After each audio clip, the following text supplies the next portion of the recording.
Hello बच्चों, welcome to your maths class. बच्चों, आज मैं क्लास 10 का चैप्टर 11 एक्सरसाइज 11.1 क्वेश्चन नंबर 7 करवाने जा रही हूँ। 6 क्वेश्चन मैं करवा चुकी हूँ पिछले वीडियोस में, तो आप लोग जाके देख सकते हैं। तो आइए स्टार्ट करते हैं क्वेश्चन नंबर 7। तो देखिए क्वेश्चन नंबर 7 में क्या बोला गया है। अ cord of a circle of radius 12 centimetre subtends an angle of 120 degree at the centre.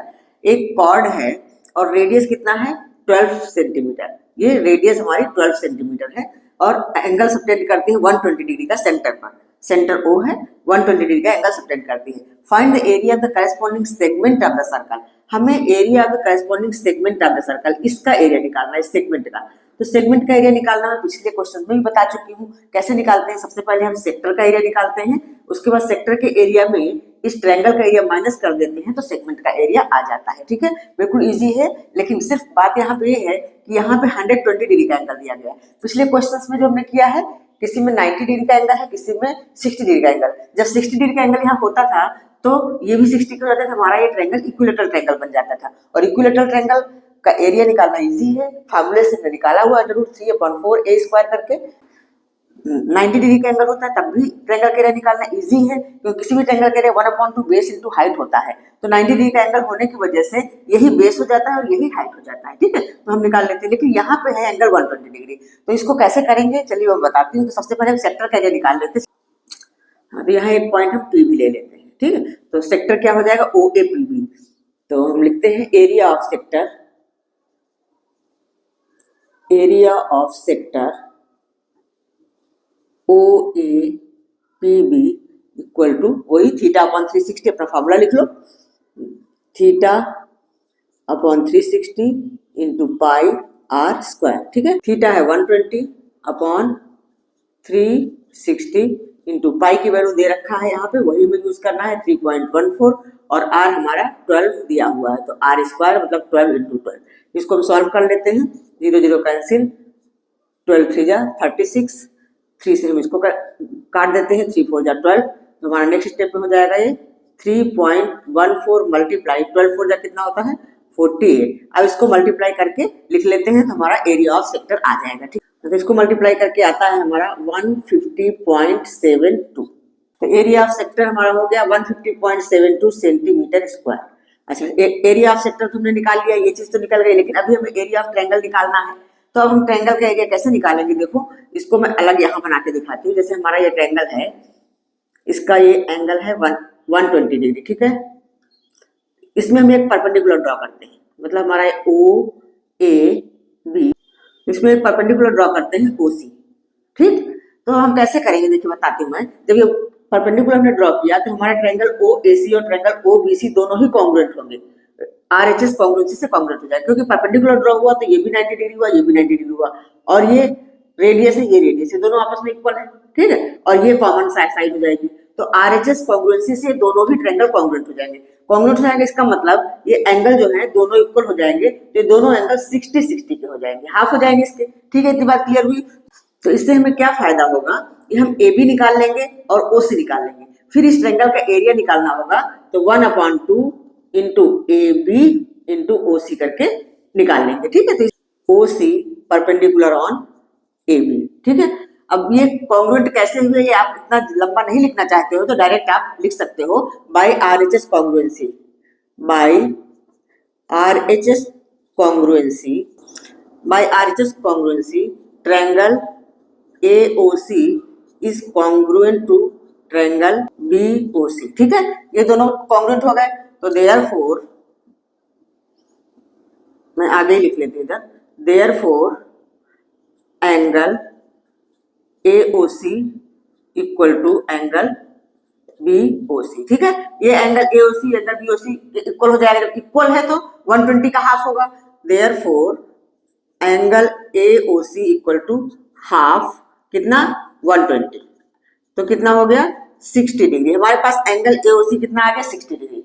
ये चीज तो हमने निकाल लिया। अब एंगल ये 60 डिग्री आ चुका है तो हम एक ही ट्रायंगल ले लेते हैं। ट्रायंगल AOC में हम एक बार sin 60 डिग्री करेंगे, तो sin थीटा क्या होता है परपेंडिकुलर पर हाइपोटेनस। हाइपोटेनस में पता है 12 है, तो परपेंडिकुलर निकाल लेंगे। जो परपेंडिकुलर आएगा उसका डबल कर देंगे तो पूरा AB हो जाएगा, क्योंकि दोनों ही ट्रायंगल कॉन्ग्रुएंट है। जितना AC होगा उतना ही BC होगा, दैट मींस AC का डबल पूरा AB हो जाएगा। ठीक है, ये सब समझने वाली बातें हैं। तो ज्यादा लंबा लिखने की जरूरत नहीं है, इसको इस तरह से करोगे तो भी फुल मार्क्स मिलेंगे, ठीक है। तो और एक बार हम cos 60 डिग्री लेंगे तो cos क्या होता है, बेस अपॉन हाइपोटेनस होता है, तो हमारा बेस निकल जाएगा, बस जो हम चाहते हैं निकालना वो हमारा आ जाएगा, ठीक। तो अब हम लिखेंगे इन ट्रायंगल AOC, सबसे पहले हम sin 60 डिग्री ले लेते हैं। sin 60 डिग्री इक्वल टू क्या हो जाएगा, sin 60 क्या होता है, perpendicular upon hypotenuse AC upon OA, ठीक है। अच्छा, sin 60 डिग्री की वैल्यू हमें पता है क्या होती है, √3 अपॉन 2 इक्वल टू AC और OA कितना है 12, 2 टाइम्स AC इक्वल टू 12√3, या AC ऐसा हो जाएगा, AC equal to cross multiply करेंगे 12√3 अपॉन 2, काट देंगे इसको 6, मतलब क्या हो गया 6√3 आ गया हमारा AC, AC आ गया 6√3, तो पूरा AB क्या हो जाएगा, तो हम AB निकाल सकते हैं, AB equal to 2 times AC, that means 2 into 6√3 या 12√3, जो तो AB आ चुका है हमारे पास 12√3, AB की वैल्यू आ चुकी है 12√3, ये आ चुकी, AB मिल चुका। अब OC निकाल लेंगे। नाउ अब इसी ट्रायंगल में, ट्रायंगल OAOC में, in triangle AOC cos 60 degree equal to OC upon OA, cos 60 की वैल्यू क्या होती है 1/2 होती है, 1/2 equal to OC upon 12, cross multiply करेंगे तो हमारा नेक्स्ट स्टेप में क्या आ जाएगा 2OC equal to 12, that means OC equal to 12/2, OC आ गया 6 सेंटीमीटर, OC हमारे पास 6 सेंटीमीटर आ गया, OC इक्वल टू 6 सेंटीमीटर। तो हमारे पास दोनों चीजें आ चुकी हैं, AB आया है 12√3 और OC आ गया है 6 सेंटीमीटर, ठीक है। तो अब हम इस ट्रायंगल का एरिया निकाल लेते हैं, चलिए इसको मैं रफ कर देती हूँ।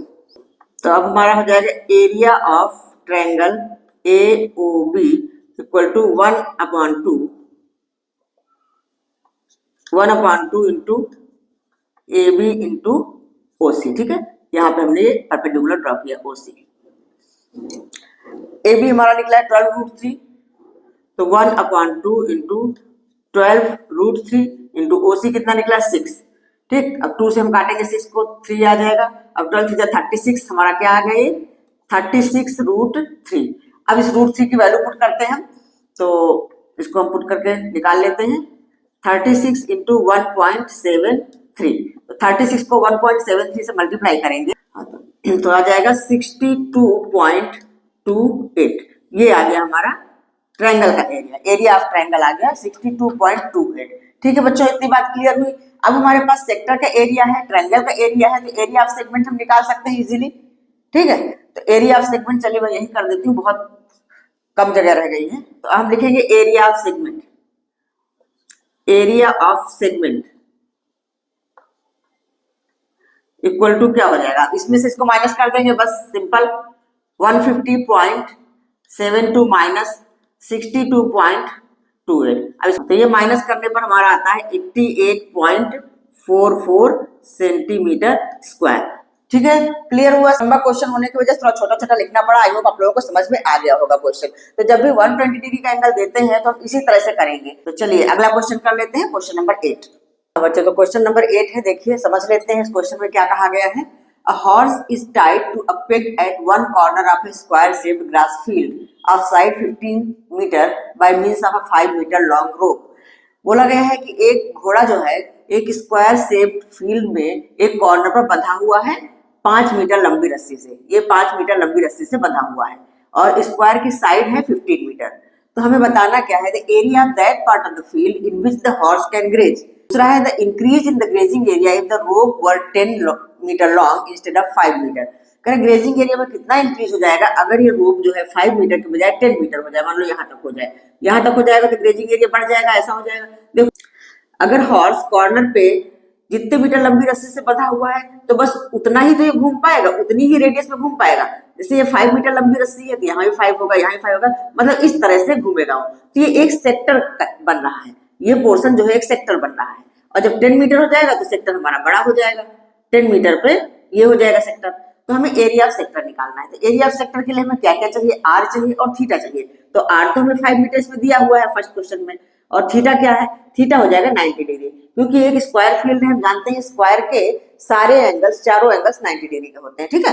तो area of the field in which horse can graze is area of the sector, वो क्या हो जाएगा, एरिया ऑफ द सेक्टर,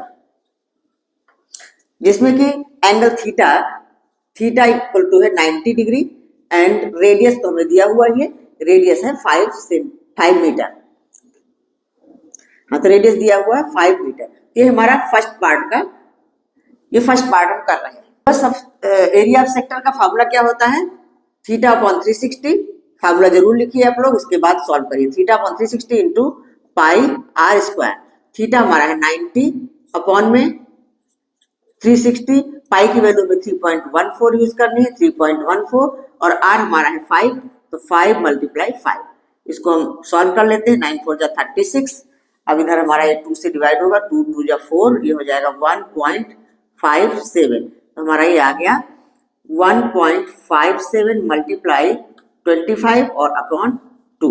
तो चलिए इसको सॉल्व कर लेते हैं। 1.57 को 25 से मल्टीप्लाई करिए और 2 से डिवाइड कर दीजिए, तो इसका आंसर आ जाएगा, ठीक है। तो सॉल्व करने पर हमारा आंसर आता है 19.625 सेंटीमीटर स्क्वायर, ठीक है। तो फर्स्ट पार्ट आप लोगों को समझ में आ गया। अब सेकंड पार्ट में हमें क्या करना है, increase in the grazing area, हमें increase in the grazing area बताना है, मतलब इसका एरिया हमें बताना है, increase in the grazing area. तो कैसे करेंगे, देखो फर्स्ट पार्ट का हमने ये तो निकाल लिया 19.625, अब सेकंड में जब इसका रोप 10 मीटर लंबा हो जाता है तो हम उस सेक्टर का एरिया निकालेंगे जो 10 मीटर रेडियस का है, तो उस सेक्टर के एरिया में से इसको माइनस कर देंगे तो increase in the grazing area आ जाएगा, ठीक है। तो इसको रब करके हम सेकंड पार्ट करते हैं, ये वाला वैल्यू भी यूज होगा, इसको हम रख लेते हैं, ठीक है।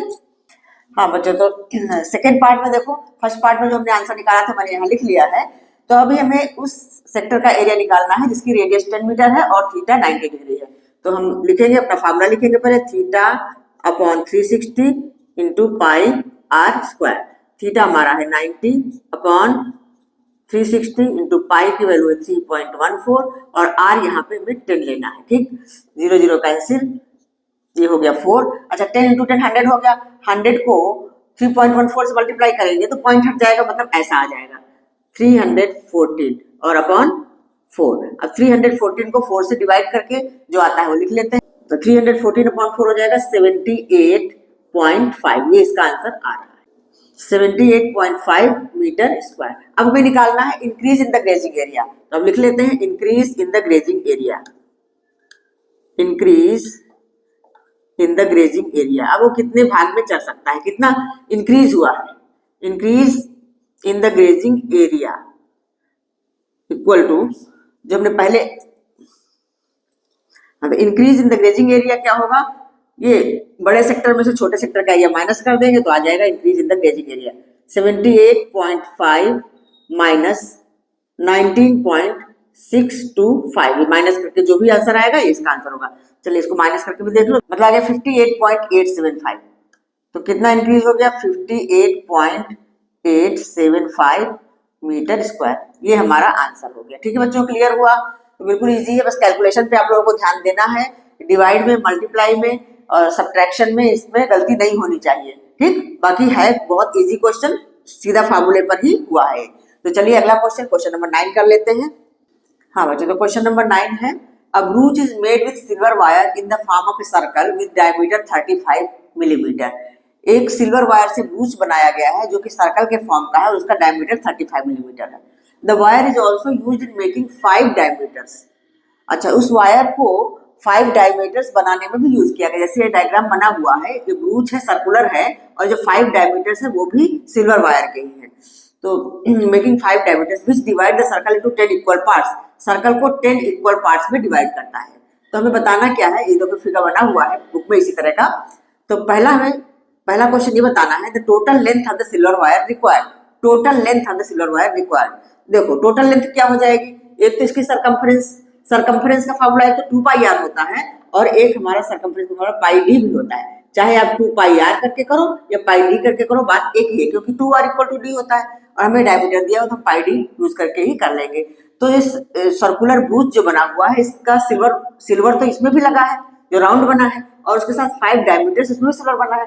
तो टोटल सिल्वर रिक्वायर्ड पूछा गया है, तो हमें पाई डी और प्लस जो 5 डायमीटर्स है तो 5 इंटू डी भी करना पड़ेगा, ठीक है। तो फर्स्ट क्वेश्चन हम करते हैं, डायमीटर दिया हुआ 35 मिलीमीटर, 35 मिलीमीटर डायमीटर दिया हुआ है इसका। तो हम लिखेंगे total length of the silver wire required,